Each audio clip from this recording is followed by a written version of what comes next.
ఏమండి, మనందరం క్రిస్టియన్స్మే, నాతో సహా. ఇన్ని సంవత్సరాలు భక్తి చేస్తున్నారు కదండి. నీ భక్తి బైబిల్ ఉన్నటువంటి ఏ భక్తి పరుని తాకింది? నువ్వు చేస్తున్న నీ భక్తి బైబిల్లో ఉన్నటువంటి ఏ భక్తి పరుని నీకు జ్ఞాపకం చేస్తుంది? ప్రశ్న.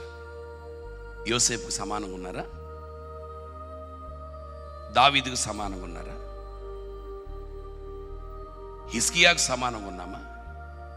అమ్మా, అన్య దేశములో రోషంగా బ్రతికిన ఎస్తేరమ్మకు సమానంగా ఉన్నామా? ప్రభు సన్నిధిలో కన్నీరు గార్చిన అన్న తల్లికి సమానంగా ఉన్నామా? ఇప్పుడు బైబిల్లో ఎవరికి సమానంగా మనం ఇప్పుడు వెళ్ళి ఉండగలుగుతున్నాం? ప్రశ్న ఉండాలి.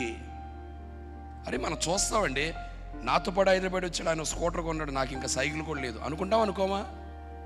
ఆల్వేస్ బ్యారేజ్ వేసుకుంటాం మనం. ఇన్ని సంవత్సరాలు నీ భక్తి జీవితంలో నువ్వు బైబిల్ ఉన్న ఏ భక్తి పరునితో సమానంగా ఉన్నావు?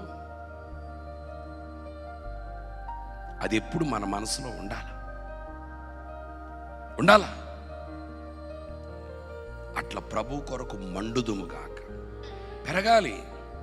పోయిన ఆదివారం నువ్వు ప్రభు సన్నిధిలో చప్పట్లు కొట్టేవు చూడు, ఈ ఆదివారం దాన్ని డబల్ కొట్టి ఉండాలి. ఇక్కడ పోయిన ఆదివారం పాట పాడేవి చూడు, ఈ ఆదివారం పెరిగిపోయి ఉండాలి. పోయిన ఆదివారం 10 నిమిషాలు లేటుకు వచ్చావు, ఈ ఆదివారం టైంకి రావాలా. పోయిన ఆదివారం కూర్చుని ఆరాధించావు, మోకాళ్ళ మీద ఆరాధించాలి. పెరిగిందా? రెండోది అతి హెచ్చరిక. ఎవరెట్టున్నా నాకు సంబంధం లేదు. నాతో ఉన్నటువంటి నా ఫ్రెండ్ తాగుతున్నాడా, నేనెందుకు తాగుతా? నాతో పాటే మందిరానికి వచ్చిన సిస్టర్ సరిగ్గా భక్తి చేయదా, నేనెందుకు అట్లుంటా? నా భర్త సరిగ్గా లేడా, నా భార్య సరిగ్గా లేదా, నా అన్నదమ్ములు సరిగ్గా లేరా, చర్చికి వచ్చిన కొంతమంది బయటికి వెళ్ళిన తర్వాత వేరే రకం బ్రతుకుతున్నారా? నాకేం సంబంధం సార్? నేనైతే వారు ఎట్లా ఉన్నా ప్రభు కొరకు నేను నిలబడతాను. లోకంలో సరిగ్గా లేదు పరిస్థితి. వాక్యం బోధించే సేవకులు కూడా సరిగ్గా ఉండలేదు, మనకు తెలిసింది. విశ్వాసులు, సంఘ సహవాసులు, క్రైస్తవుల్లో కూడా క్రైస్తవపు మంట, భక్తిలున్న శక్తి కనుగొనలేనటువంటి స్థితిగతులు మనకు కనబడుతున్నాయి.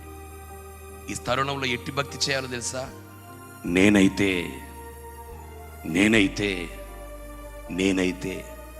అన్న మంట ఉంటేనే మనం బతకగలుగుతాం. దేవుడు మనల్ని దీవించును గాక.